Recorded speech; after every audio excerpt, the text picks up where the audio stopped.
मैंने कर दी स्टार्ट, ये लो ठीक है। हाँ, तो लास्ट क्लास में अपन ने वो बताया था क्या, इंटरसेप्ट वाला, है ना। इंटरसेप्ट वाला सेकंड मेथड बता दें क्या? चलो सेकंड मेथड बता देते हैं। देखो सेकंड मेथड में मैं क्या बता रहा था, सेकंड मेथड में इंटरसेप्ट के सेकंड मेथड में कि आपके सर्कल की इक्वेशन है, मान लो x square plus Y square plus 2gx plus 2fy plus c बराबर 0। ठीक है, मान लीजिए कि ये सर्कल है और ये सर्कल और ये एक्स एक्सिस होगी।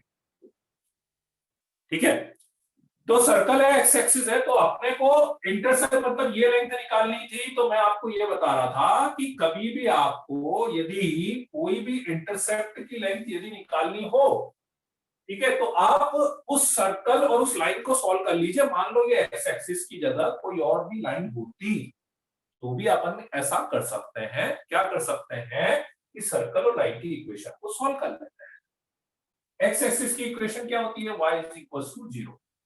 तो y इज इक्वल टू 0 इसमें रखते हैं, तो y इज इक्वल टू 0 इसमें रखोगे आप।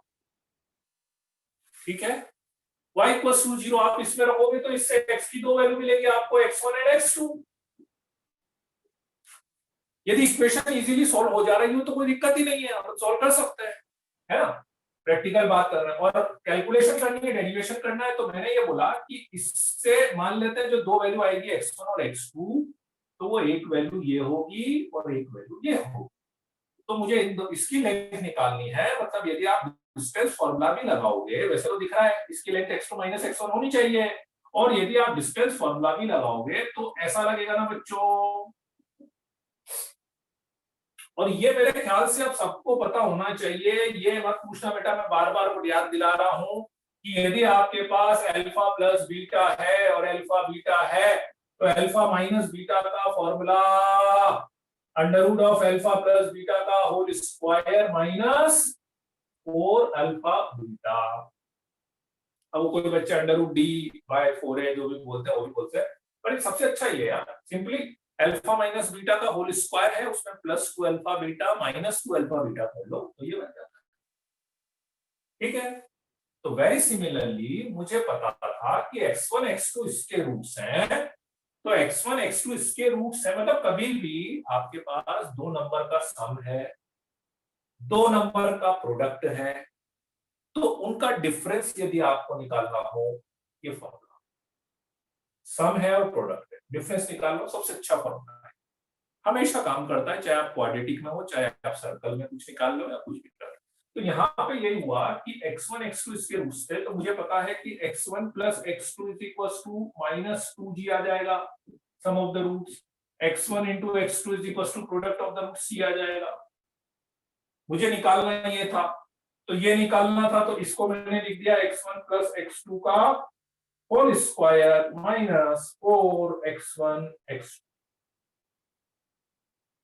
ठीक है, ये लिख दिया, तो बस मेरे पास आ जाएगा 4g स्क्वायर, इसका square minus 4c, 4 under root के बाद ले लिया।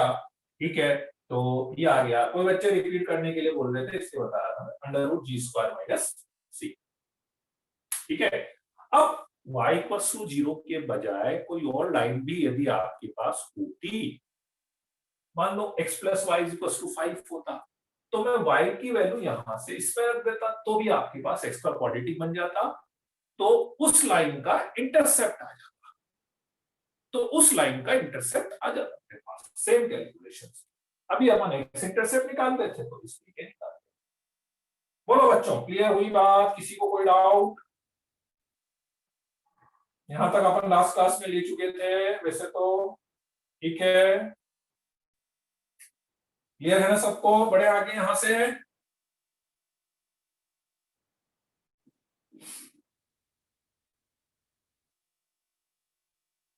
चलो बहुत बढ़िया। अच्छा, सर्कल में क्या है ना यार, देखो क्या होता है कि फॉर्मूले बहुत सारे हैं, मैं प्रेफर करता हूं कि फॉर्मूले की जगह अपन मेथड पे वर्क करें, है ना। फॉर्मूले याद करते करते तो अपन थक ही जाए, नहीं तो कोऑर्डिनेट मतलब मैं खुद ही याद नहीं कर पाता हूँ जनरली फॉर्मूले, तो मैं तो क्या मेथड सजेस्ट करता हूँ। ठीक है, जितने अपन, और मेथड में क्या है ना, कोई दिक्कत नहीं, कोई भी सर्कल आ जाए, ये सर्कल है वो सर्कल है, हर मेथड पे अपना सर्कल काम भी कर जाता है। ठीक है, नेक्स्ट अपन लेते हैं position of point with respect to circle, with respect to a circle.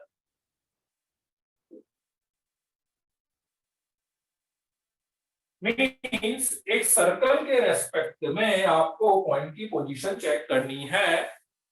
एक सर्कल के रेस्पेक्ट में आपको पॉइंट की पोजीशन चेक करनी है कि पॉइंट आउटसाइड द सर्कल है या पॉइंट इनसाइड द सर्कल है या ऑन द सर्कल है।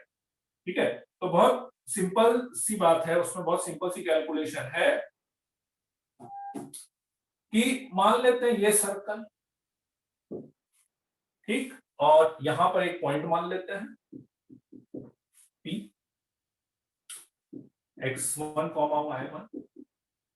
लेट्स से सर्कल अपन मान लेते हैं x square plus Y square plus 2gx plus 2fy plus c equals to 0। Centre हो गया इसका माइनस g, माइनस है।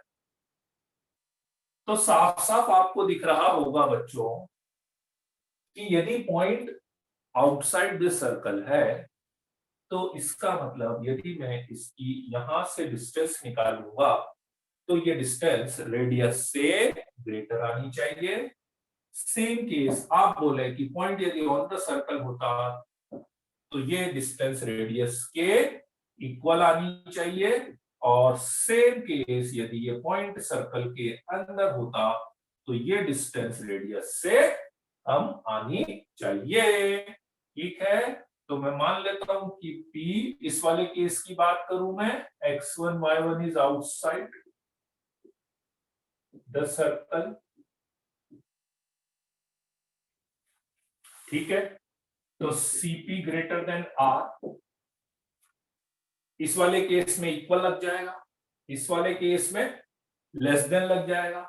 डिस्टेंस फॉर्मूला लगा दो, x1 प्लस g का whole square plus y1 plus f का whole square greater than radius g square plus f square minus c। Under root से under root cancel, square करेंगे g square से g square cancel, f square से f square cancel, minus c को इधर ले जाओगे तो x1 square plus y1 square plus 2gx1 2fy1 plus c should be greater than 0. This is the condition when P point is outside the circle. ठीक है, right? This is outside, right? इसको equals to 0 कर देंगे तो on the circle, और इसको यदि आप लेस देन 0 कर दोगे तो इनसाइड द सर्कल आ जाएगा। कैलकुलेशन वाइज आप समझे तो कुछ नहीं, बहुत सिंपल सी चीज हुई है। कैलकुलेशन वाइज समझेंगे तो बहुत सिंपल सी चीज हुई है कि एक तरह से ये जो x1 y1 पॉइंट है कुछ नहीं, ये आप सीधे सीधे सर्कल की इक्वेशन में रख दो। x1 y1 पॉइंट सीधे सीधे सर्कल की इक्वेशन में रख दो। यदि वो वैल्यू पॉजिटिव आ रही है तो पॉइंट आउटसाइड द सर्कल है, यदि वो वैल्यू इक्वल्स टू 0 आ रही है तो ऑन द सर्कल है, यदि वो वैल्यू लेस देन 0 आ रही है, ठीक है, इनसाइड द सर्कल है। करेक्ट? हाँ, थोड़ा थोड़ा बोल सकते हो बेटा, स्ट्रेट लाइन जैसा ही बोल सकते हैं, है ना। जैसे स्ट्रेट लाइन में भी अपन ने, याद है वो पोजीशन ऑफ पॉइंट को पढ़ा था ना, position of point with respect to line रखा था वैसे। ठीक है,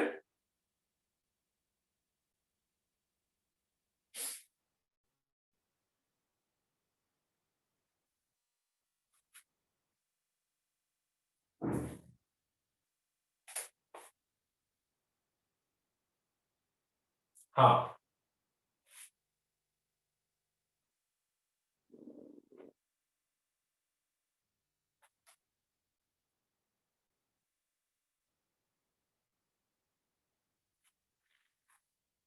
अब इसमें भी है ना, जैसे आपको याद हो तो स्ट्रेट लाइन में भी एक चीज अपन ने डिस्कस करी थी, तो वो पॉइंट कहीं ना कहीं इसमें भी बनता है ना, कि इसमें ये अगेन देखो, ये जो बात अपन ने करी है, पॉइंट की ज्यादा दिक्कत नहीं है कि पॉइंट आउटसाइड है इनसाइड है, इस कंसेप्ट का बेसिकली एक यूज और है जो मेन यूज अपने को करना है कैलकुलेशन में।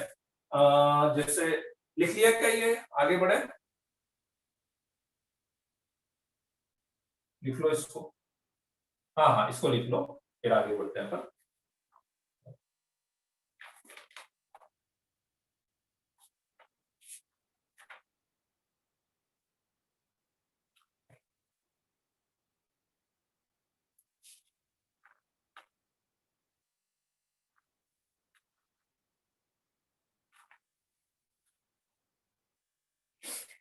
चलो लिख लिया।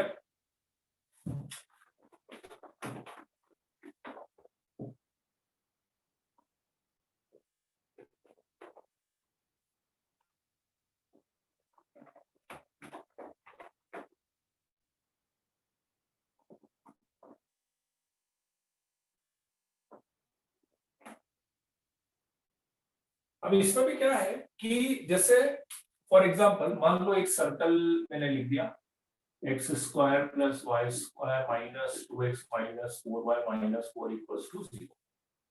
ठीक है, मैंने बोला लेट्स से एक पॉइंट मैंने बोला ओरिजिन, लेट्स से आपको 0,0 चेक करना है। लेट्स से मैंने बोला -3, -4 आपको चेक करना है कि इनसाइड द सर्कल है कि आउटसाइड है कि ऑन द सर्कल है। तो क्या करोगे बच्चों, सीधे सीधे ये पॉइंट इसमें रख दो। This is x1 y1, correct. तो x1 y1 इसमें रखा मैंने, 0 + 0 + 0 -4 आ रहा है, लेस देन 0 आ गया, तो मैं बोल सकता हूं कि 0,0 जो है वो इनसाइड द सर्कल होगा, करेक्ट। लेट्स से -3 -4 की बात करूं तो +6 + 16 -4 ये ग्रेटर देन 0 आ रहा है, तो मैंने बोल दिया कि ये जो पॉइंट है ये आउटसाइड द सर्कल है ना। ये तो एक बात हो गई अपने पास पॉइंट की, तो इसमें तो कोई दिक्कत नहीं है, तो बहुत इजी हो जाता है। पर मेन अगेन इसका जो कंसेप्ट है आप ऐसा समझें कि लेट्स से सर्कल का सेंटर 1,2 है और रेडियस 3 है ना। निकाल सकते हो ना सेंटर रेडियस, तो सब बच्चे सेंटर रेडियस में तो दिक्कत नहीं है ना। सेंटर रेडियस हो गया इसका 1,2 है ना, ठीक है, राइट। और रेडियस निकालोगे तो g² + f² - c, मैंने ओरल कैलकुलेशन कर दी। तो मेन जो पॉइंट मैं समझाना चाह रहा हूं ये है कि सपोज सेंटर 1,2 और रेडियस 3, तो कुछ कुछ क्या हो रहा, ऐसा सर्कल बन रहा होगा, ठीक है। तो ओरिजिन जो है आपका इनसाइड आ रहा होगा आपके पास, है ना, और -3, -4 अप्रोक्स यहाँ पर आ रहा होगा, वो आउटसाइड आ रहा होगा। तो अब आप ऐसा बोल सकते हैं कि जैसे 0,0 जब आपने रखा, लेस देन 0 आ रहा है, तो सर्कल के अंदर ये पॉइंट रखूं, ये पॉइंट, ये जितने भी पॉइंट्स सर्कल के अंदर आ रहे हैं, यदि मैं वो सारे पॉइंट्स इस इक्वेशन में रखूंगा तो सारे पॉइंट मुझे लेस देन 0 ही देंगे ना, सारे पॉइंट मुझे लेस देन 0 ही देंगे ना सर्कल की इक्वेशन रखने पर। और जितने भी पॉइंट्स मेरे सर्कल के बाहर आ रहे होंगे, यदि वो मैं सर्कल की इक्वेशन में रखूंगा तो वो सारे पॉइंट्स ग्रेटर देन 0 ही देंगे ना। बोलो बच्चों, बात आई कि नहीं समझ में ये वाली, ठीक है। कि भाई मुझे पता है कि अंदर कोई भी पॉइंट रखूंगा, एक पॉइंट लेस देन 0 दे रहा है, तो इसका मतलब ऑब्वियसली ये रखूंगा तो भी लेस देन 0, ये रखूंगा तो भी लेस देन 0। तो मैं ऐसा बोल लूं क्या कि इसको सेटिस्फाइड करने वाले पॉइंट सर्कल की सरकमफ्रेंस पर थे, तो इसको सेटिस्फाइड करने वाले पॉइंट इनसाइड द सर्कल होंगे ना, इसको सेटिस्फाइड करने वाले पॉइंट इनसाइड द सर्कल होंगे ना।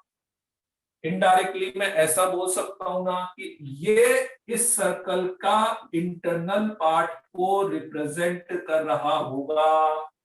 This condition will representing the inside of that particular circle। बोलो बच्चों, एग्री करते हो कि नहीं इस बात से, है ना। बिल्कुल सही, और बिल्कुल ऐसा का ऐसा ग्रेटर देन 0 यदि मैं लिख दूंगा तो ये इस सर्कल के आउटसाइड वाले पार्ट को रिप्रेजेंट कर देगा, है ना। तो वही बात है जैसे मैंने वहां पे भी आपको बताई थी कि बेसिकली होता क्या है कोऑर्डिनेट में कि आपको कभी भी लेस देन और ग्रेटर देन जीरो में कोई भी कंफ्यूजन होना, सबसे अच्छा तरीका है पहले आप ये समझ लो कि इक्वल टू जीरो क्या है। इक्वल टू जीरो ये है, अच्छा तो ग्रेटर देन अब इसके एक तरफ वाला पार्ट होगा, लेस देन इसके एक तरफ वाला पार्ट होगा। जनरली लेस देन इनसाइड वाला पार्ट आएगा और ग्रेटर देन आउटसाइड वाला पार्ट आएगा। एक कर्व में एक्सेप्शन रहता है, बाकी सब में ये रूल फॉलो हो जाता है कि उसका लेस देन जीरो हमेशा इनसाइड वाला और ग्रेटर देन जीरो आउटसाइड वाला। ये बात सबको क्लियर है, तो मैं एक दो क्वेश्चन इस पे करा देता हूं आपको, ठीक है। इसको लिखने की वैसे जरूरत है नहीं, ठीक है, समझने की बात थी।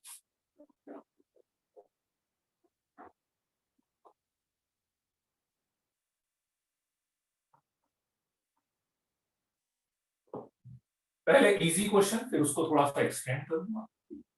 X square plus Y square, मान लो मैं आपको ऐसी कंडीशन दे देता,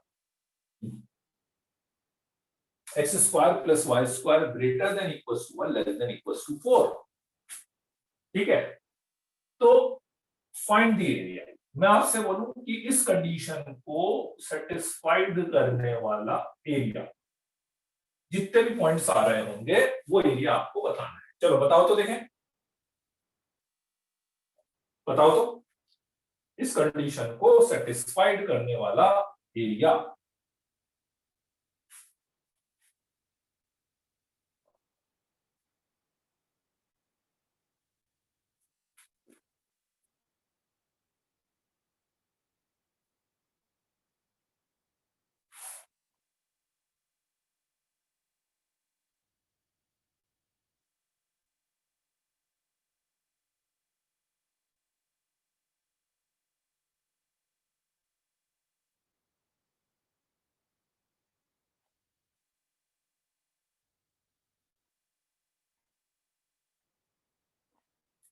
रेडियस सही निकालो पर तनिष, रेडियस निकालने में गड़बड़ हो रही है, मैं समझ गया आपने क्या, और उसमें भी फिर आपने कुछ प्लस माइनस में भी गड़बड़ कर दी है। नहीं नहीं नहीं, यश नहीं, आसिम नहीं,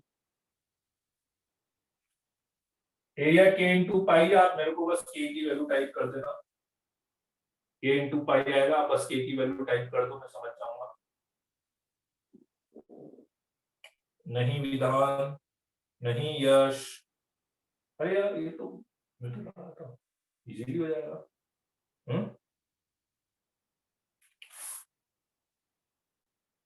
ना ना ना ना, फिर कुछ समझने में गड़बड़ कर रहे हो तो आप यार तो आंसर सही नहीं आया किसी का भी।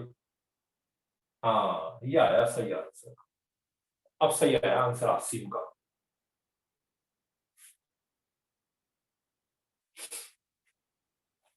अब आंसर सही आया है आसिम का।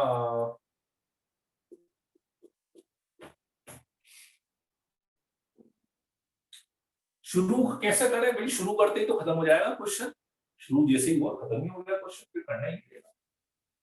दो कंडीशन है, X square plus Y square less than equal to 4 और X square plus Y square greater than equal to 1। मैंने आपसे क्या बोला था कि ग्रेटर देन लेस देन समझने में कोई भी दिक्कत हो तो सबसे अच्छा तरीका है कि पहले इक्वल टू समझो। बताओ ये समझे क्या, ये क्या रिप्रेजेंट करता है, ये क्या रिप्रेजेंट करता है, सर्कल जिसका सेंटर 0,0 हो, जिसका रेडियस 1 हो। तो अब मुझे ये बताओ कि ये क्या रिप्रेजेंट करेगा।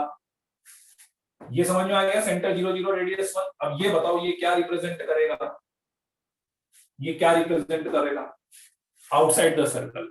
बिल्कुल सही बात है, बोलो बच्चों ये बात सबको समझ में आ गई। आउटसाइड द सर्कल रिप्रेजेंट कर रहा है, बहुत बढ़िया, वेरी गुड। अब मुझे बताओ कि ये जब मैंने इक्वल टू लगाया तो ये भी सर्कल बनाना, इसका भी सेंटर 0,0 हुआ ना, इसका भी रेडियस 2 हुआ ना, इसका रेडियस 1 था, इसका रेडियस 2 था, तो ये दूसरा वाला सर्कल। तो अब मुझे ये बताओ कि ये क्या रिप्रेजेंट करेगा, ये क्या रिप्रेजेंट करेगा। इनसाइड वाला पार्ट, ये इस सर्कल के इनसाइड वाला पार्ट है, ये इस सर्कल के आउटसाइड वाला पार्ट है। तो इस कंडीशन, पूरी कंडीशन को सेटिस्फाइड, ये भी सेटिस्फाइड हो जाए, ये भी सेटिस्फाइड हो जाए, तो बताओ ना, ये वाला पार्ट होगा ना बीच का, दोनों सर्कल के बीच की ये जो स्ट्रिप चल रही होगी, वो पूरी कंडीशन को सेटिस्फाइड करेगी कि नहीं करेगी? उसमें दोनों कंडीशन सेटिस्फाइड हो जाएगी ना। तो बाहर वाले सर्कल का एरिया माइनस अंदर वाले सर्कल का एरिया कितना होगा? अरे रेडियस 2 है ना, रेडियस 4 नहीं है, और इसका रेडियस 1 है। तो बाहर वाले सर्कल का एरिया 4 पाई, पूरा एरिया आ गया, माइनस अंदर वाले सर्कल का एरिया। बोलो बच्चों, क्या डाउट आया? ठीक है। अरे यार लाइट चलिए, शुरू से तो कैसे बता पाएंगे यार, प्रथम बहुत सारा बता दिया यार, थोड़ी सी रिकॉर्डिंग देखनी पड़ेगी आपको। ठीक है, पोजीशन ऑफ पॉइंट बता रहे थे, पोजीशन ऑफ पॉइंट बताया है अभी। ठीक है, तो पोजीशन ऑफ पॉइंट के अकॉर्डिंग उसके ऊपर क्वेश्चन करा रहा था मैं, एक क्वेश्चन ये करा। बोलो बच्चों, इसमें किसी को डाउट है? यहां तक में किसी को कोई डाउट है इस क्वेश्चन में? समझ में आ गई बात? बहुत बढ़िया, इजी था ना क्वेश्चन। चलो एक चीज और इस क्वेश्चन में बढ़ा देते हैं, एक चीज और इस क्वेश्चन में बढ़ा देता हूं।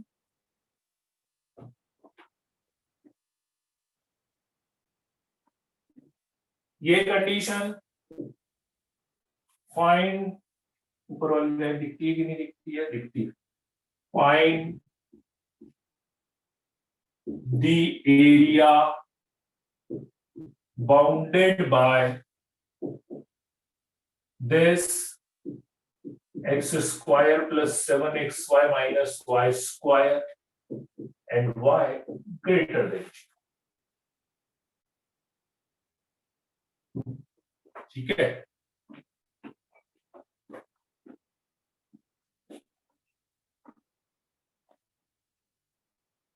and y greater than 0। x square plus 7xy minus y square and y greater than 0।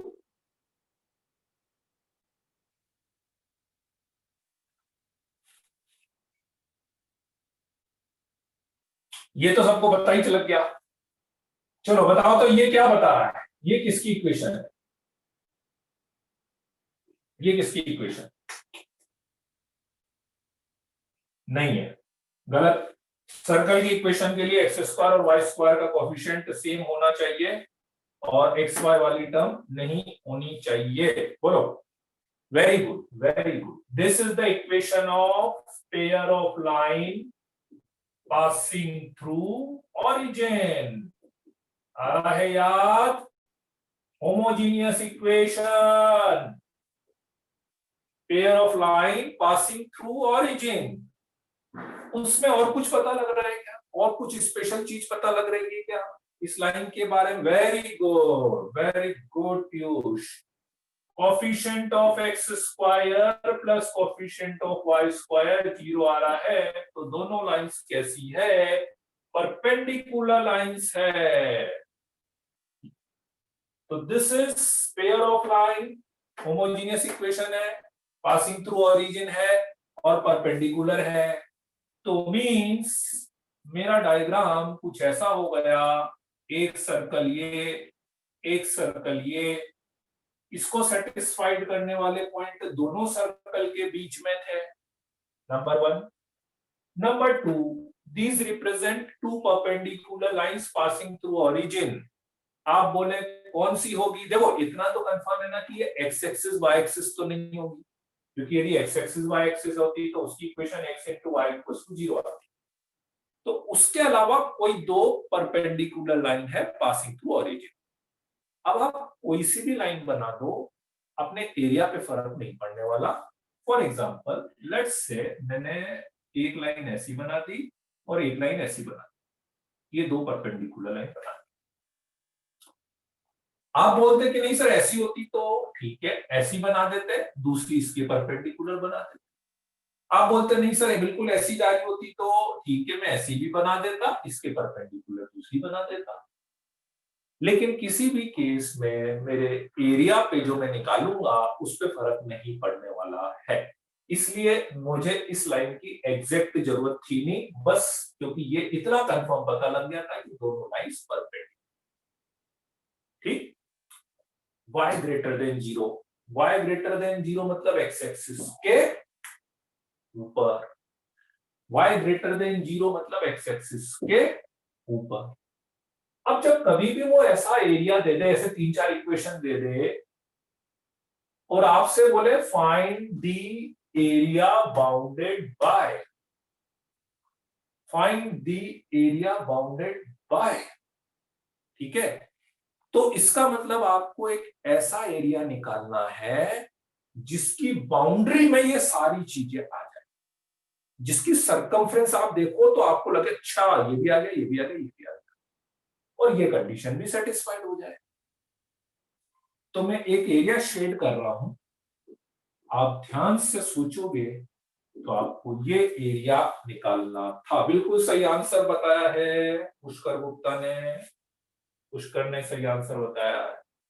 क्यों निकालना है ये एरिया, इसकी बाउंड्री में ये दोनों सर्कल आ गए, ये तो आपने देखा ही था, इस कंडीशन को सेटिस्फाइड करने वाला जो पार्ट था वो दोनों सर्कल के बीच में आ ही रहा था, यदि केवल ये पूछा जाता जो कि पिछले क्वेश्चन में करा था। दूसरा ये इसकी बाउंड्री में आप देखो ये दोनों सर्कल के बीच का पार्ट आ रहा है, दोनों लाइंस आ रही है, और y ग्रेटर देन जीरो भी आ रहा है। सो सीधा सीधा मैं बता सकता हूं, अभी अपन ने ये पूरा एरिया निकाला था ना, कितना आया था पूरा एरिया 3 पाई, तो ये वाला एरिया उस एरिया का कितना होगा 1/4 होगा ना, क्यों, क्योंकि पूरा एंगल कितना होता है 360 डिग्री, तो 90 डिग्री के करस्पॉन्डिंग जो एरिया आएगा उसका 1/4 आएगा ना, so that is 3 pi by 4। बोलो बच्चों, कोई डाउट किसी को, किसी को कोई डाउट है किसी भी इस चीज में? नहीं है, बहुत ही बढ़िया बच्चे हैं, वेरी गुड। हाँ, इस क्वेश्चन को थोड़ा सा मैं और एक्सटेंड कर देता हूं। मान लो आप बोले कि सर मान लो इसका एंगल 90 डिग्री नहीं आता, तो सही बात है 90 डिग्री एंगल नहीं आता तो मेरे पास एक फॉर्मूला होता, नीचे वाला बी तो होना ट्वाइस होना चाहिए ना, y ग्रेटर देन जीरो है बेटा, y greater than zero condition दी है, ठीक है, y ग्रेटर देन जीरो दी है।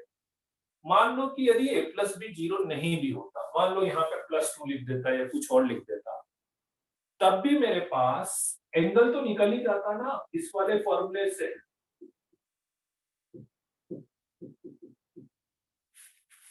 इस वाले फॉर्मूले से एंगल तो अपन निकाल ही लेते हैं ना, तो मान लो 90 की जगह 60 भी आ जाता, 30 भी आ जाता, 45 आ जाता, 120 आ जाता, तो उसके अकॉर्डिंग 1/4 की जगह मैं कुछ और कर लेता, फिर तो वो एरिया निकाल लेता। बोलो बच्चों, कर सकते हो? कोई डाउट किसी को? एंगल कुछ और भी आ जाता तो भी कर लेते ना अपन, है ना?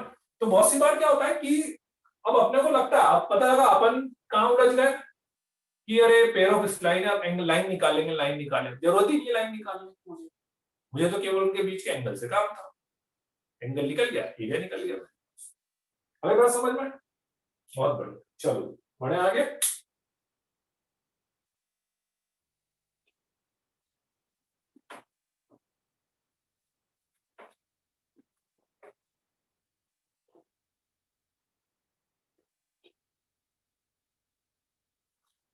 और अब ये क्या है, देखो ये छोटी छोटी चीजें जितनी याद होती है ना क्वेश्चन में, अब जैसे मान लो किसी को a प्लस बी जीरो दिख गया, तो सोचो क्वेश्चन कितना आसान हो गया, नहीं दिखा तो फिर अपन सोचते रह जाएंगे क्वेश्चन में कि अपन क्या करें क्या करें, है ना? तो बहुत सी बार क्या होता है, छोटी छोटी चीजें याद रखना अपने को बहुत एडवांटेज दे जाता है।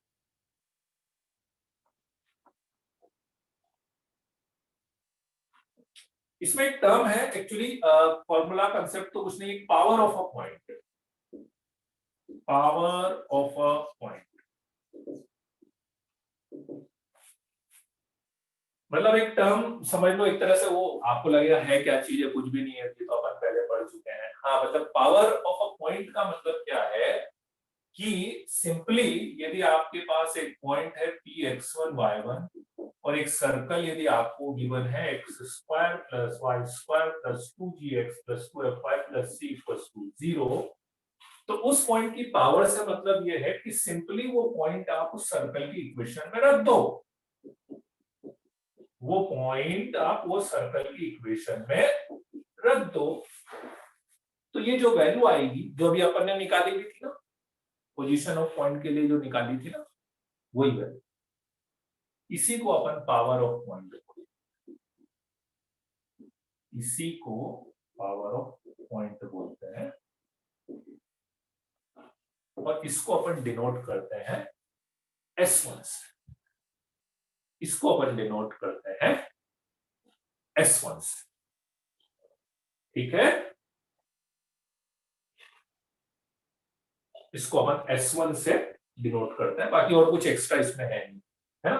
किसी भी पॉइंट की पावर का मतलब क्या है कि सिंपली वो x1 y1 आप उसमें रख दो, ठीक है। तो वो जो वैल्यू आएगी that is called power of a point और उसको S1 से डिनोट करते हैं, है ना। अब एक छोटा सा यूज अपने लिए ये आएगा इसका, एक छोटा सा यूज अपने लिए ये आएगा इसका कि अब कहीं पर भी ऐसा वाला कुछ चीज आएगी तो मैं उसको S1 लिखूंगा, अब मैं पूरा नहीं लिखूंगा, मैं अब उसको S1 लिखूंगा। तो कहीं पर भी मैं S1 लिख रहा हूं तो उस S1 लिखने का मतलब क्या कि वो पॉइंट उस इक्वेशन में पुट करना है। और जब भी मैं S1 बोलूंगा, जब भी मैं आपसे S1 बोलूंगा तो कहीं ना कहीं कोई ना कोई पॉइंट जरूर आपको दूंगा मैं, उस पॉइंट के लिए मैं S1 की बात करूंगा। बिना पॉइंट के S1 का मतलब नहीं, बिना पॉइंट के S1 का मतलब नहीं होता। मैं कहीं ना कहीं आपको एक पॉइंट दूंगा और उस पॉइंट को जब आप इक्वेशन में रखेंगे S1, तो अभी जैसे अपन ने वो पोजीशन ऑफ पॉइंट की बात करी थी ना, तो इन शॉर्ट आप ऐसे याद रख सकते हो, इन शॉर्ट आप S1 less than 0, S1 equals to 0, S1 greater. In short आप ऐसे याद रख सकते हो, S1 less than 0 means point inside the circle. और मैं इसलिए ऐसा बोल रहा हूं कि अब मैं पूरे कोऑर्डिनेट में यही लिखने वाला हूं, हाइपरबोला को छोड़ के। एक लास्ट में अपना रिजल्ट चेंज होगा, point inside the circle, point on the circle and point outside the circle.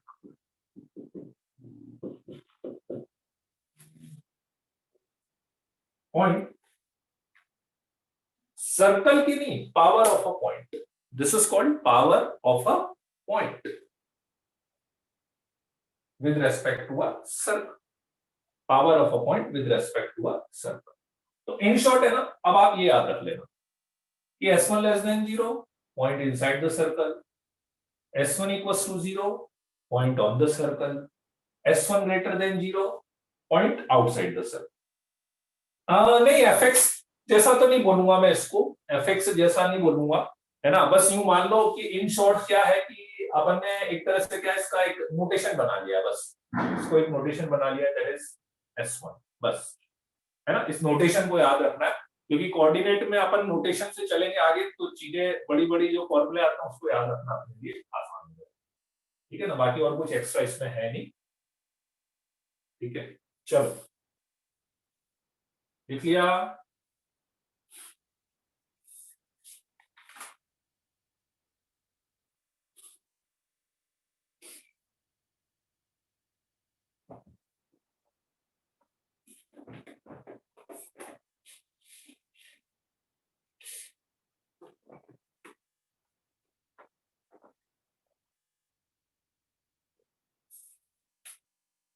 Equation of code in parametric form, parametric form में कोड की इक्वेशन आपको निकालनी है। A B, A point x1 y1, B point x2, sorry parametric form. तो parametric form में यदि मुझे equation निकालनी हो याद है पैरामेट्रिक फॉर्म? पैरामेट्रिक फॉर्म मतलब x is equals to a cos theta, y is equals to a sin theta. तो सिंपली है कुछ भी नहीं, एक्चुअली एक इक्वेशन है, तो वो अपन बार बार निकालने की बजाय अपन उसको याद रखेंगे क्योंकि वो डायरेक्टली यूज करने वाले हैं। तो ए पॉइंट में मान लेता हूं a cos theta 1 a sin theta 1, B point में मान लेता हूं a cos theta 2 b a sin theta 2, है ना? तो कुछ नहीं, सीधे सीधे 2 पॉइंट फॉर्म लगानी है, y minus a sin theta 1 y2 minus y1 upon x2 minus x1 into x minus a cos theta 1। ठीक, ए कैंसिल हो गया, ऊपर sine C minus sine D लगा देते हैं, क्या होगा sine C minus sine D, 2 cos c plus d by 2 sine C minus d by 2, cos c minus cos d लगा देते हैं, cos c minus cos d sign c plus d by 2 and sine d minus c by 2 x minus a cos theta 1। ठीक है ना? कोई दिक्कत है किसी को? 2 पॉइंट फॉर्म लगाया है और ऊपर sine C minus sine D लगाया है, नीचे cos c minus cos d, ये 2 से 2 कैंसिल, यहां से माइनस कॉमन लेके इन दोनों को कैंसिल कर देंगे, माइनस कॉमन लेके, तो माइनस यहां पर आ गया, इसको क्रॉस मल्टीप्लाई कर देते हैं, y sine theta 1 plus theta 2 by 2।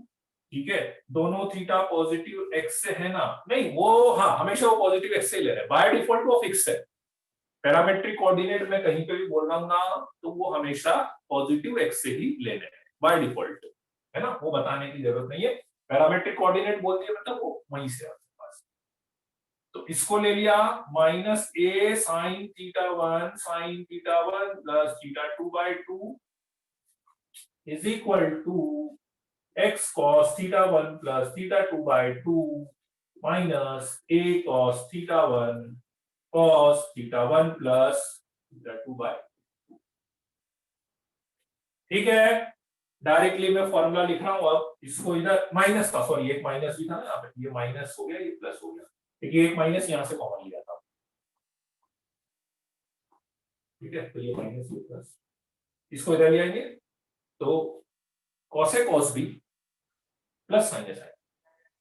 मैं डायरेक्ट फॉर्म लिख रहा हूं जो आपको याद रखनी है, x cos theta 1 plus theta 2 by 2 plus y sin theta 1 plus theta 2 by 2 is equals to a cos theta 1 minus theta 2 by 2।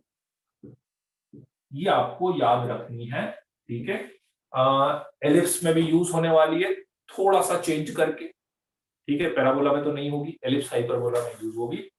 x y cos theta 1 plus theta 2 by 2 sine theta 1 plus theta 2 by 2, यहां पे minus है, यहां पे minus है, cos theta 1 minus theta 2 by 2। ठीक है, कुछ नहीं, 2 पॉइंट फॉर्म लगाइए, ब्रीफली रिकैप कर देता हूं मैं। इसके ऊपर एक पॉइंट, जैसे कोई भी पॉइंट आपको 3-4 पॉइंट लेने हो तो थीटा अलग अलग ले लो सबका, एक थीटा मतलब एक पॉइंट। तो लेट्स से मैंने एक cos थीटा 1 ए sin थीटा 1 ले लिया, एक cos थीटा 2 ए sin थीटा 2 ले लिया, 2 point form, sin c minus sin d cos c minus cos d, यहां से माइनस कॉमन ले लिया, इसको इधर लेगा, इसको इधर लेगा। ठीक है, ये याद रखना, ये मैं अब डायरेक्टली आगे यूज करूंगा, आपको याद रखनी पड़ेगी, डायरेक्टली अपन यूज करेंगे इसको।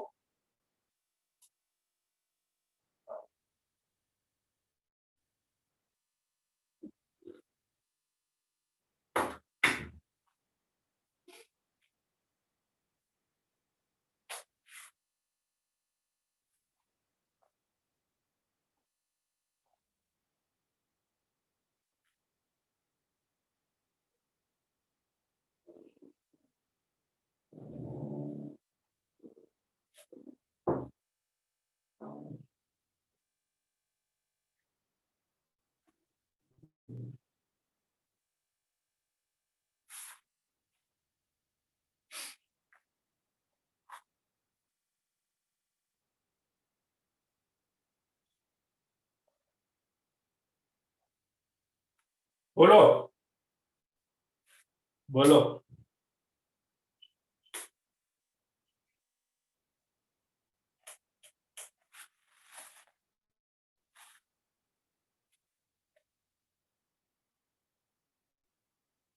लिख लिया। Theta one minus theta two बराबर theta two minus theta one होंगे क्या? नहीं नहीं नहीं नहीं, theta one minus theta two क्यों होंगे बराबर?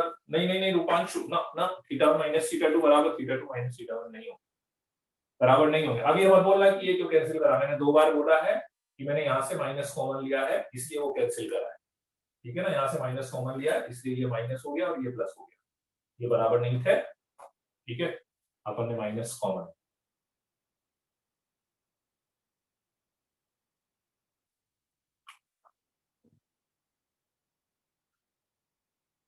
हाँ, आरएचएस में कहाँ पे साइन आएगा? आरएचएस बोले तो ये वाला नहीं, कहाँ पे बचा साइन? बचा ही नहीं ना यार। ये कॉस आया, ये कॉस आया, इधर दोनों कॉस आएंगे, ये साइन इधर गया, इधर दोनों साइन आएंगे। एक बार चेक कर लेना, सही है, चेक कर लो तो बेटा। कौन बोल रहा है आरएचएस में sine cos?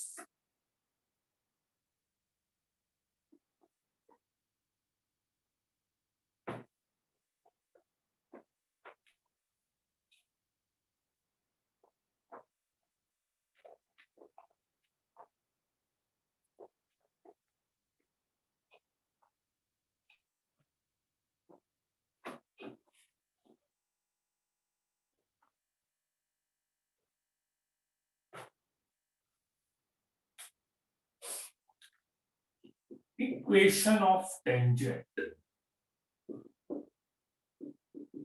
Equation of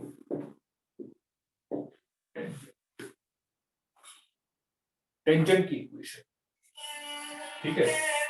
tangent की इक्वेशन मतलब सर्कल में क्या होता है कि जब अपन टेंजेंट की इक्वेशन निकालते हैं तो वो एक तरह से क्या होता है कि 2-3 फॉर्म में आती है। सबसे पहले अपन बात कर रहे हैं स्लोप फॉर्म में।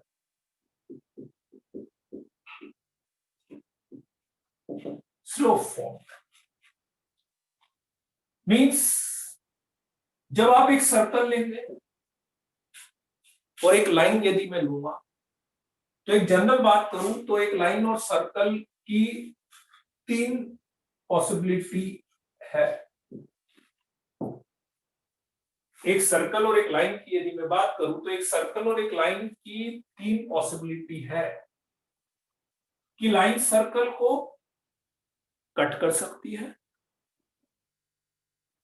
टच कर सकती है या आउटसाइड हो सकती है। करेक्ट? मान लेते हैं कि सर्कल है X square plus Y square is equal to A square and line है y is equal to X plus सी।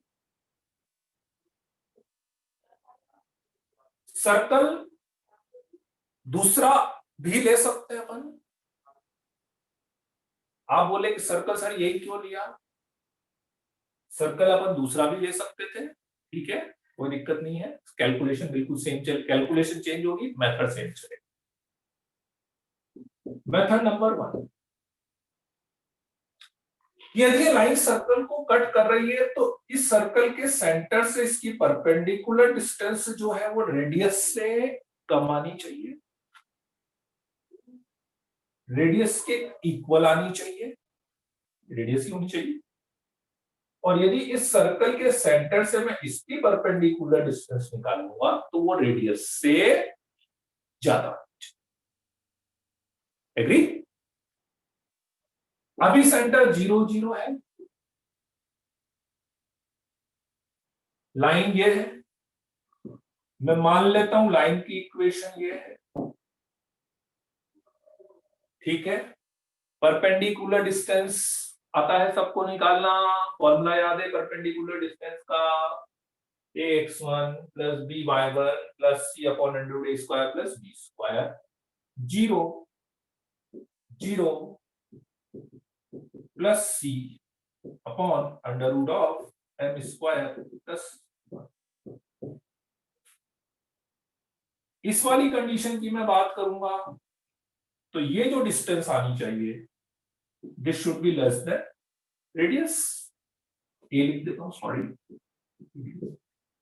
इस वाली कंडीशन की बात करेंगे तो c upon under root 1 plus M square should equals to radius, और इस वाली कंडीशन की बात करेंगे तो this should be greater than radius होनी चाहिए ना। बोलो बच्चों।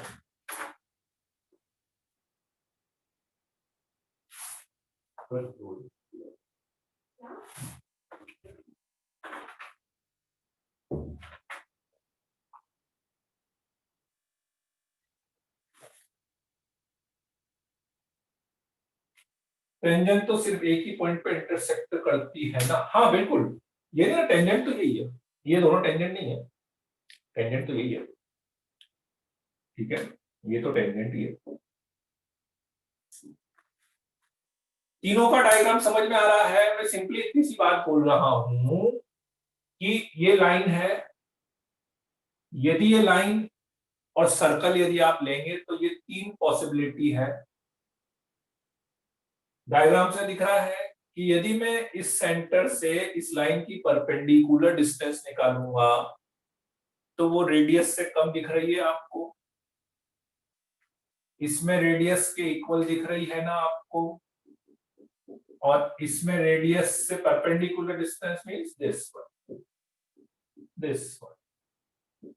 दिख रहा है, रेडियस से कम है, ये रेडियस के बराबर है, ठीक है, ये रेडियस से ज्यादा है, बस सेंटर 0 0 लाइन, ये डिस्टेंस निकाली। इस कंडीशन के लिए ऐसा होना चाहिए, इस कंडीशन के लिए ऐसा होना चाहिए, इस कंडीशन के लिए ऐसा होना चाहिए, ठीक है।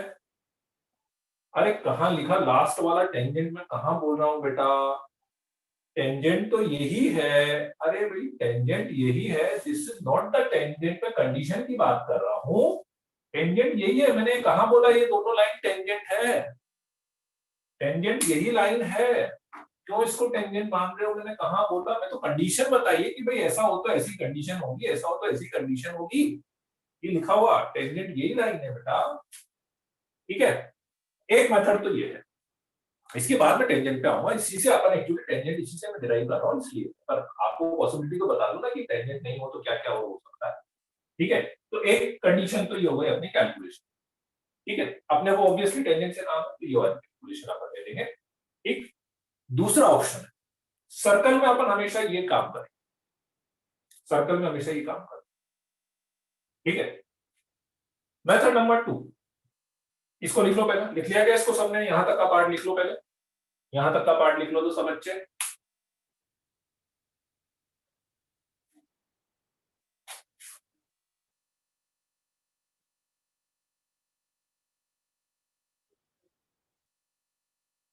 लिख लिया, बहुत बढ़िया है। अब दूसरा मेथड ये बोलता है, जो कि बाकी में अपने को यही मेथड लेना पड़ेगा, बाकी में मतलब जब आप सेम चीज पैराबोला में या एलिप्स में या हाइपरबोला में डिराइव करोगे ना तो आपको यही वाला मेथड लगाना पड़ेगा जो मेथड अपन लगा रहे हैं, ठीक है। कौन सा मेथड, कि कोऑर्डिनेट ये बोलता है कि आपको कभी भी किन्हीं भी दो कर्व का इंटरसेक्शन निकालना है तो दोनों को सॉल्व कर लो, जितने इंटरसेक्शन पॉइंट्स होंगे अपने आप आ जाएंगे, दो होंगे तो दो आएंगे, एक होंगे तो एक होंगे, और एक भी नहीं होगा तो एक भी नहीं आएगा। कैसे, फॉर एग्जाम्पल मान लो कि मुझे ये लाइन गिवन है और ये सर्कल गिवन है, आप बोले कि मुझे इन दोनों का इंटरसेक्शन पॉइंट निकालना है, ठीक है, तो मैंने बोला दोनों को सॉल्व कर लो, सॉल्व करने का मतलब y की वैल्यू यहां से इसमें रख देते हैं, जैसे अभी अपन ने इंटरसेप्ट निकाला, तो x square plus m x plus c का whole square minus a square is equal to 0, x square 1 plus M square plus 2 m c x plus c square minus a square is equal to 0, quadratic बन गया x में, ठीक है, let's say this is case number A, this is case number B and this is case number C. तो यदि x में quadratic बन गया है और यदि ए पोजीशन पे होता तो ऑब्वियसली 2 पॉइंट मिलने चाहिए। मैंने अभी आपसे बोला कि कोऑर्डिनेट में क्या होता है, जितने अपन सॉल्व करते हैं यदि 2 पॉइंट होंगे तो 2 पॉइंट मिल जाएंगे।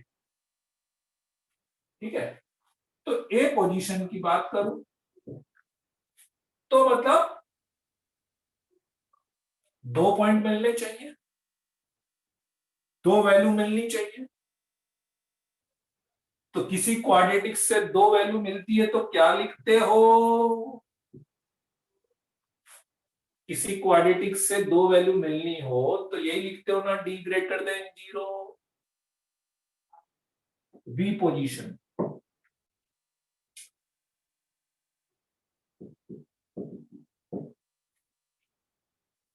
सी पोजीशन, डी लेस देन 0। नहीं भाई, आप बोले 2 वैल्यू मिलनी चाहिए 2 पॉइंट, तो 2 क्वाड्रेटिक से मुझे पता है 2 वैल्यू तो तभी मिलती है जब उसका डी ग्रेटर देन 0 हो। यहां पे एक ही पॉइंट मिलना चाहिए, तो ऐसा तो होता नहीं है कि एक रियल एक इमेजिनरी, रूट्स इक्वल आ जाए अपने पास। और इसमें आप बोलो नहीं एक भी वैल्यू तो डी लेस देन।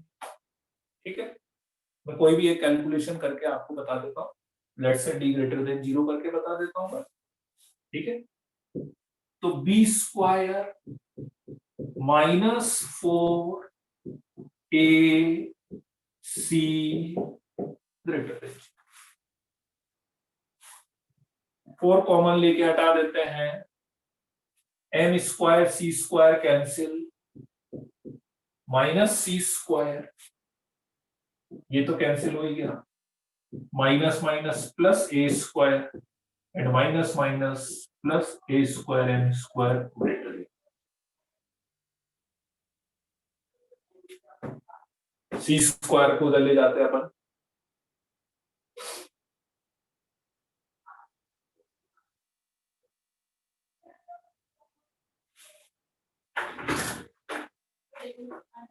क्या होगा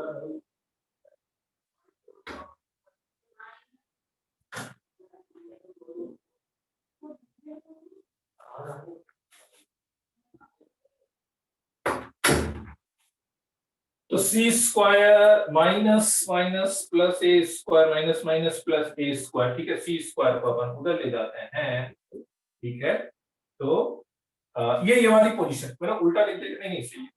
ठीक है, रेडियस ग्रेटर होगी। हाँ ठीक है, इसको उधर ले जाते हैं अपन, तो मेरे पास आ गया ए स्क्वायर, सी स्क्वायर को उधर ले गया, A square greater than C square upon 1 plus M square. ठीक है, तो a greater than mod of c upon under root 1 plus M. Actually वो अंडर रूट लिया ना दोनों साइड, अंडर रूट लिया तो वो आपको यहाँ पे हमने मॉड लगा लिया, इसको स्क्वायर कर लिया अपन ने। ठीक है, और आप ध्यान से देख रहे होंगे, आप ध्यान से देख रहे होंगे, तो ये आपको इनइक्वलिटी में कैसे ले लिया, ले सकते हैं बेटा, ऐसे ले सकते हैं। जैसे होता क्या है कि मान लो अभी आप एक्स स्क्वायर ग्रेटर देन ए स्क्वायर को सॉल्व करो, आप समझना एक्चुअली इनइक्वलिटी में अपन मॉड कैसे लेते हैं।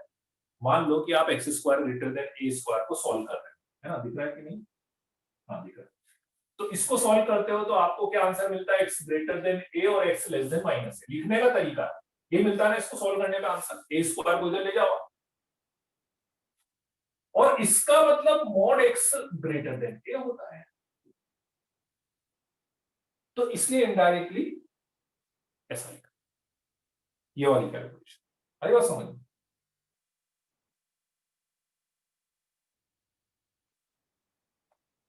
है ना, तो इसलिए अपन बहुत सी बार जैसे क्या होता है स्क्वायर होता है ना, तो अपन उसमें लेस देन सीधे सीधे अपन मॉड ले लेते हैं, अंडर रूट लगा के उसमें मॉड ले लेते हैं। तो आप ध्यान से देख रहे होंगे, तो ये वही वाली कंडीशन आ रही है जो अपने फर्स्ट केस में आ रही थी। देखना, तो फर्स्ट केस में ए वाले में ये कंडीशन आई थी ना, फर्स्ट वाले केस में फर्स्ट मेथड के थ्रू ए में ये कंडीशन आई थी ना, बस बिल्कुल बी में सेम आप equal to equal to equal to equal to आ जाएगी, और सी में इसके रिवर्स कंडीशन आ जाएगी आपके पास। सो दैट्स व्हाई अपने पास जब भी कोई एक सर्कल और एक लाइन की अपन बात करते हैं तो एक सर्कल और एक लाइन के लिए मेरे पास हमेशा दो ऑप्शंस अवेलेबल रहते हैं। एक सर्कल और एक लाइन की अपन बात करें तो मेरे पास दो ऑप्शन रहते हैं। ठीक है, एक तो ये ऑप्शन है कि मैं सीधे सीधे ब्रीफली मैं दोनों मेथड को रिकैप कर रहा हूं। आपको कभी भी एक सर्कल और एक लाइन के साथ डील करना है ना? तो कट कर रही है, टच कर रही है कि बाहर है, आपको चेक करना है। तो मेरे पास दो ऑप्शन, सबसे बेस्ट ऑप्शन है कि उसके सेंटर से परपेंडिकुलर डिस्टेंस को आप रेडियस से कंपेयर कर लो, जो फर्स्ट केस में अपन ने करा था, या सेकंड केस में, क्योंकि कोऑर्डिनेट में दिक्कत यह है कि अब सेम चीज जब मैं पैराबोला पे जाऊंगा तो पैराबोला में तो सेंटर रेडियस होता ही नहीं है, तो उसमें कैसे करेंगे? उसमें इस तरह से क्या करेंगे कि आप सर्कल और लाइन है तो लाइन को सर्कल में पुट कर दो, क्वाड्रेटिक बनेगा। यदि उस क्वाड्रेटिक का d ग्रेटर देन 0 आ गया तो इसका मतलब 2 पॉइंट कट कर रहा है। उस क्वाड्रेटिक का d लेस देन 0 आ गया तो 1 पॉइंट, और उस क्वाड्रेटिक का d लेस देन 0 आ गया तो इसका मतलब लाइन सर्कल को कट नहीं कर रही है। बोलो बच्चों, आ गई बात समझ में? दोनों मेथड्स क्लियर हैं? किसी को कोई डाउट है दोनों मेथड्स में? है ना? चलो बहुत बढ़िया बात। अब अपन टेंजेंट की इक्वेशन पे आते हैं, है ना? इसी में अपन अब एक पर्टिकुलर केस जो आप टेंजेंट की बात कर रहे थे, है ना? इसको लिख लो तो सेकंड वाले मेथड को।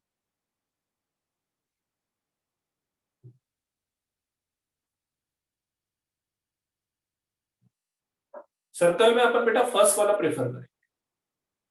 सर्कल में है ना अपन फर्स्ट वाला मेथड प्रेफर करेंगे, है ना? सेंटर से perpendicular distance is equal to radius. बाकी जगह अपने को फिर इसको यूज करना पड़ेगा क्योंकि बाकी जगह अपने को सेंटर रेडियस जैसा कंसेप्ट मिलेगा। ठीक है, तो जो नीचे वापस से लाए हैं वो भी लिखेंगे क्या? हाँ, ये एक बार लिख तो लो, एक बार कैलकुलेशन तो पूरी लिख।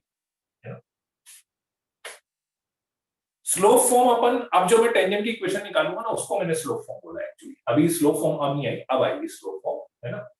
स्लोप फॉर्म तो अब जो अपन इक्वेशन निकालेंगे उसको मैंने स्लोप फॉर्म बोला।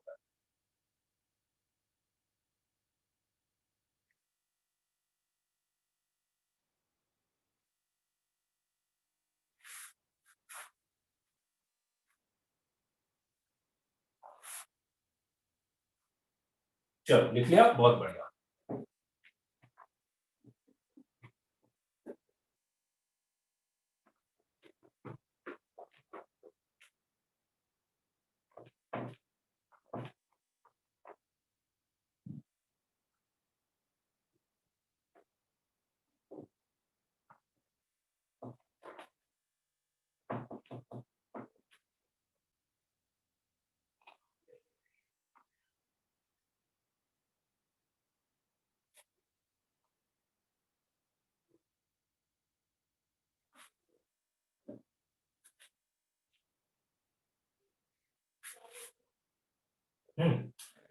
अब अपन निकालते हैं टेंजेंट की इक्वेशन बेसिकली।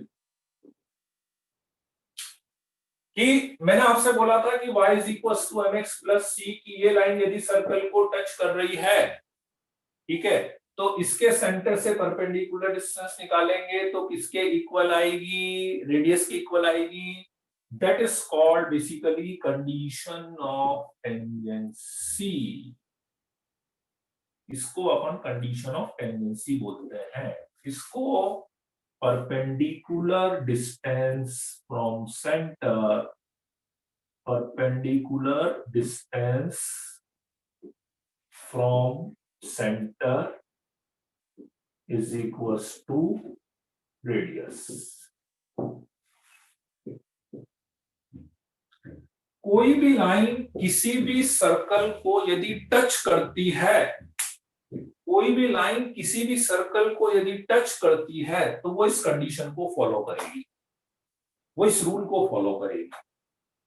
या मैं आपको मैथमेटिकली बोलूं कि आपको कभी भी किसी भी लाइन को किसी भी सर्कल को टच कराना है mathematically,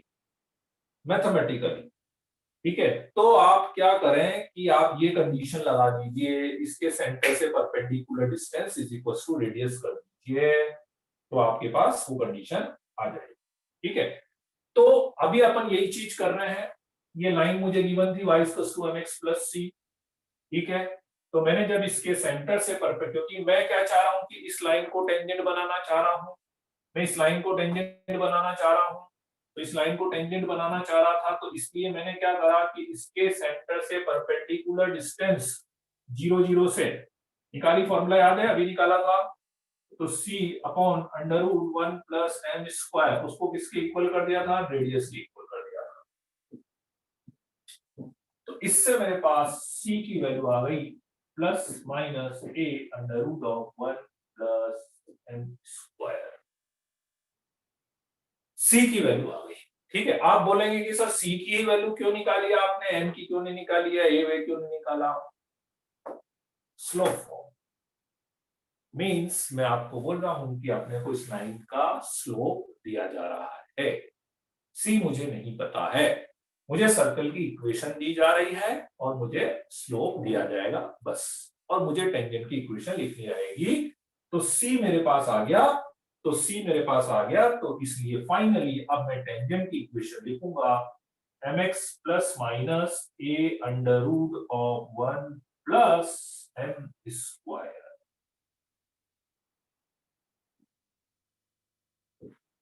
This is equation of tangent in slope form. Tangent in slope form. But remember, this is only for the circle x square plus y square is equals to a square. ये केवल इस circle के लिए है, दूसरे circle के लिए क्या करना है मैं अभी उस पर भी आऊंगा। ठीक है, ये आपको याद रखनी पड़ेगी, ये आप याद रख लो, mx plus minus a under root 1 plus m square. Slope तो m था ना, पहले तो m ही तो था, मतलब क्या बोलना चाह रहे हो मैं समझा नहीं, स्लोप तो m ही था, पहले भी m था, अभी भी m है, आगे भी m ही रहेगा यहाँ पर, है ना, स्लोप तो m ही था। तो इसीलिए तो मैंने पूरी इक्वेशन में केवल दो ही चीजें आ रही है, m और a सर्कल का रेडियस रहेगा, m लाइन का स्लोप रहेगा जो कि क्वेश्चन में गिवन रहेगा डायरेक्टली और इनडायरेक्टली। ठीक है, ये याद रख लेना जरूर, ये दो चीजें सर पर, एक तो कंडीशन, अब जब भी मैं कंडीशन ऑफ टेंजेंसी बोलूँ ना, कंडीशन ऑफ टेंजेंसी बोलूँ ना, तो समझ जाना कि कंडीशन ऑफ टेंजेंसी बोलने का मतलब मैं ये बोलना चाह रहा हूं कि perpendicular distance from centre is equals to radius.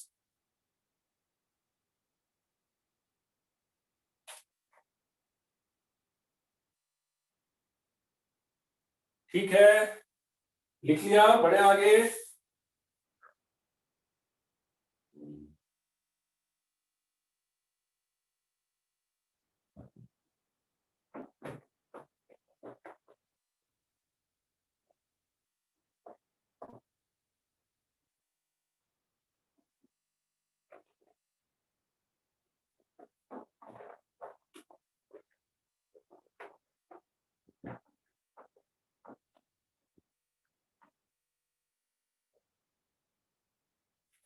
मान लो कि सर्कल दूसरा दिया जाता, मान लो कि सर्कल आपको दूसरा दिया जाता, दूसरा मतलब मान लेते हैं ये दिया जाता,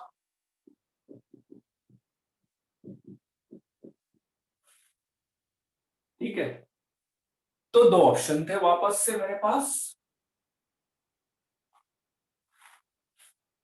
एक ऑप्शन तो मेरे पास ये था कि इस वाले सर्कल को मैं ऐसे लिख लेता,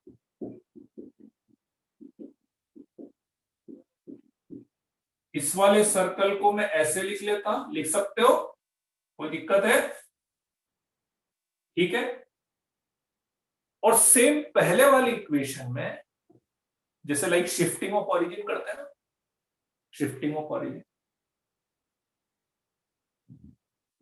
y की जगह पे y प्लस एक्स, x की जगह पे x plus ji, plus minus a under root 1 plus ए, मतलब ये रेडियस। एक तो डायरेक्ट फॉर्मूला लिखना हो तो ये लिख सकते हो आप, डायरेक्ट फॉर्मूला लिख सकते हो ये, ठीक है, मतलब पहले वाली जो फॉर्म थी उसमें y की जगह पे y प्लस x की जगह पे x प्लस g और बाकी ऐसा एक तरीका तो ये है, इसको मैं कम प्रेफर करता हूं, इसको अपन कम प्रेफर करते हैं क्योंकि इसको चेंज करना फिर रखना, ठीक है। या फिर दूसरा तरीका ठीक है कि let equation of tangent is y is equals to mx plus c, m दिया रहेगा। आप मान लेना कि लेट टेंजेंट की equation y equals to mx plus c है, mx minus y plus c equals to 0 है, and apply condition of tangency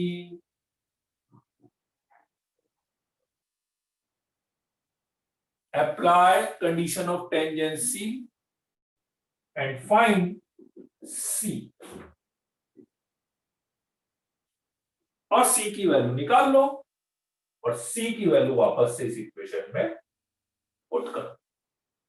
ये प्रॉपर मेथड है, ये मेथड हमेशा एप्लीकेबल रहेगा। आप कभी भी कोई भी फॉर्मूला भूल जाए, इनडायरेक्टली जो अपन ने पहले वाला फॉर्मूला डिराइव करा है वो भी तो इससे ही करा था, ये हमेशा एप्लीकेबल।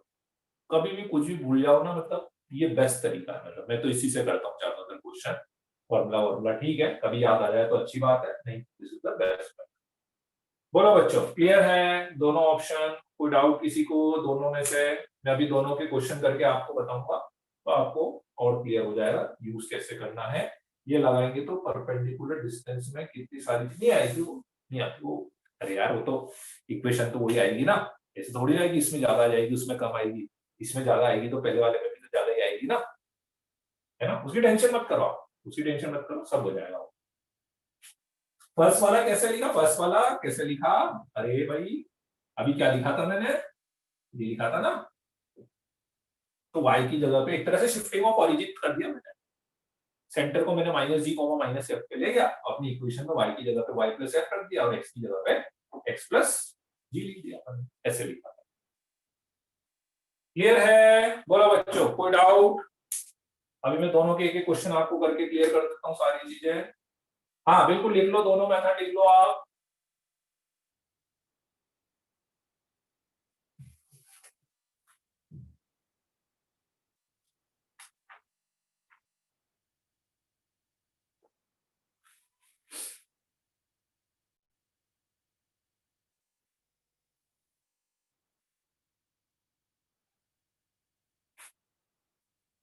इस संडे को एक एक्स्ट्रा क्लास होगी आप लोगों की, है ना, मैथ्स की। मैं टाइम बता दूंगा आपको ग्रुप पे, अपडेट रहना लेकिन ग्रुप पे, है ना। 99% संडे को एक्स्ट्रा क्लास होगी।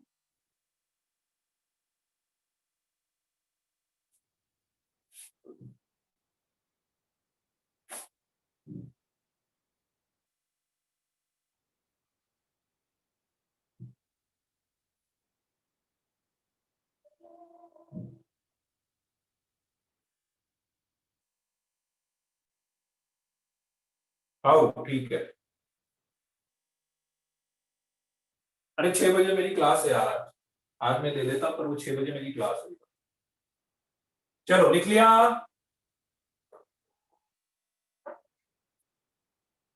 चिंता मत करो बेटा, अगले वीक से पाथ कॉमन ही लगने वाली है वैसे भी। चलो लिख लिया? मैं एक एक एग्जांपल सबके आपको करा देता हूँ, है ना, तो आपको मेथड समझ में आ जाएगा।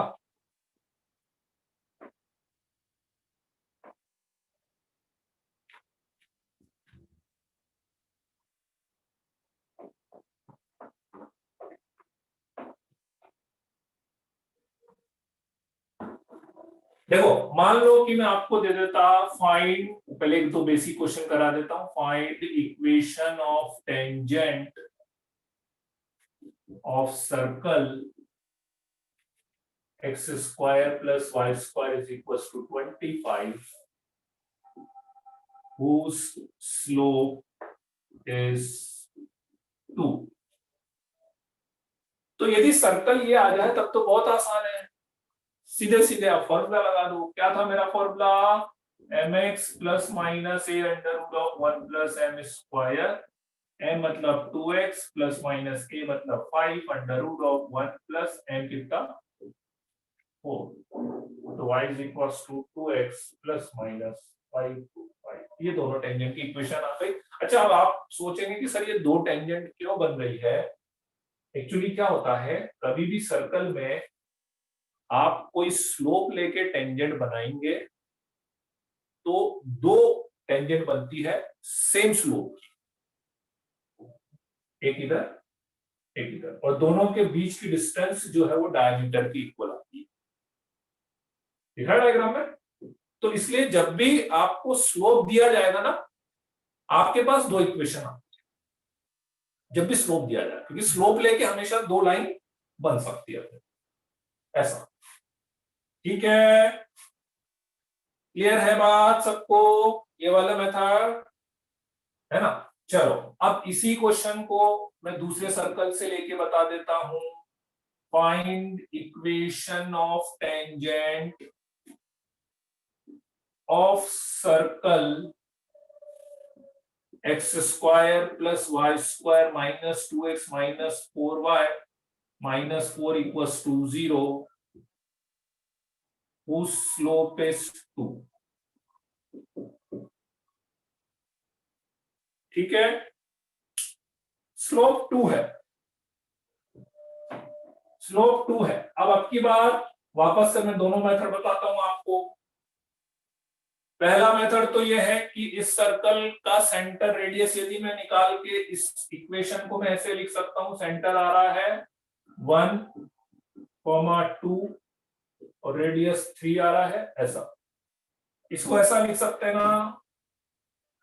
तो एक मेथड तो ये है सीधा सीधा कि जो अपन ने पहले इक्वेशन लिखी थी, क्या होती थी मेरी equation? mx plus minus a under root 1 plus M square. ठीक है, तो बोलो बच्चों क्या करोगे? y की जगह पे क्या लिख देंगे?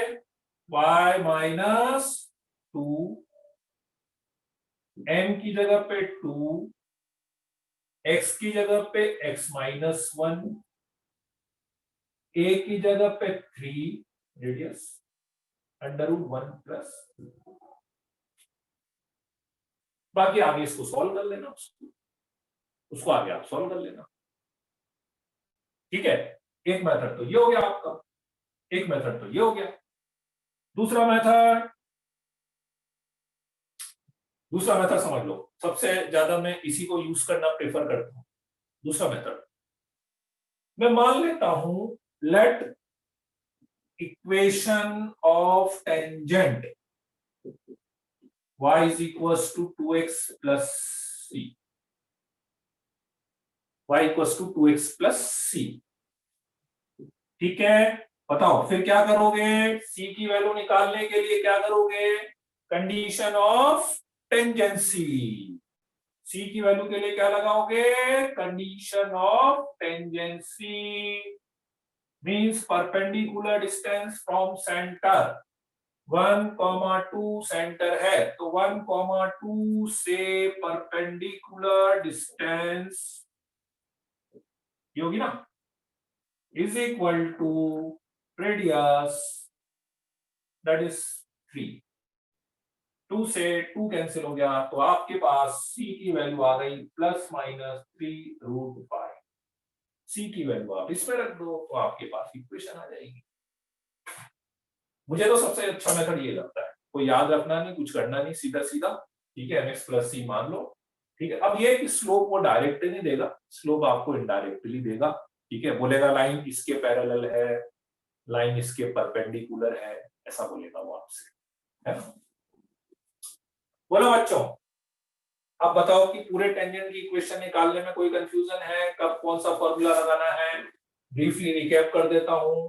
जब भी circle x square plus Y square बराबर ए स्क्वायर आए तो स्लोप फॉर्म के लिए मैं डायरेक्टली ये फॉर्मूला यूज कर सकता हूं।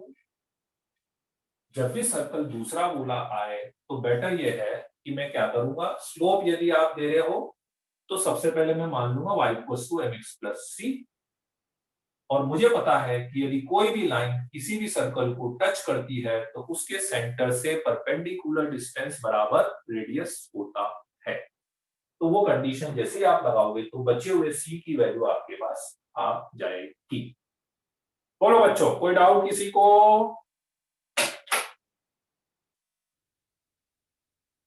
कोई बात नहीं, छोड़ दो शिफ्टिंग वाली बात। अरे शिफ्टिंग वाली बात क्यों नहीं समझ रही यार, क्या मतलब इतनी सी? एक बार शिफ्टिंग को रिवाइज करना, मैं बता रहा हूँ उसके लिए आपको क्या, एक बार शिफ्टिंग को रिवाइज करना पड़ेगा कि यदि सेंटर ओरिजिन की जगह 1,2 लेते हैं तो नई इक्वेशन क्या बनती है, बस तो अपने आप समझ जाएगी और उसको जरूरत भी नहीं है, मेन ये याद रख लेना।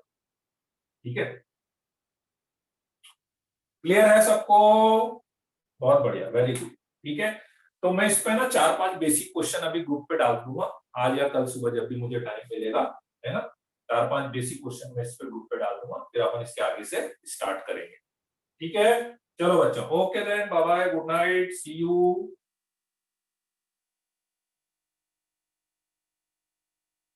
नहीं गया, नहीं गया बेटा। ठीक है, हाँ, एक क्लास के टाइम का फिर से रिपीट कर देता हूँ। अभी आपकी नेक्स्ट क्लास होगी 4:30 से लेके 5:50, उसके बाद 5:50 से लेके 7 बजे तक आप लोगों का ब्रेक रहेगा, और 7 बजे से लेके फिर 8:20 तक आपकी फिजिक्स की क्लास होगी। ठीक है, 6 से 7 कोई क्लास नहीं है।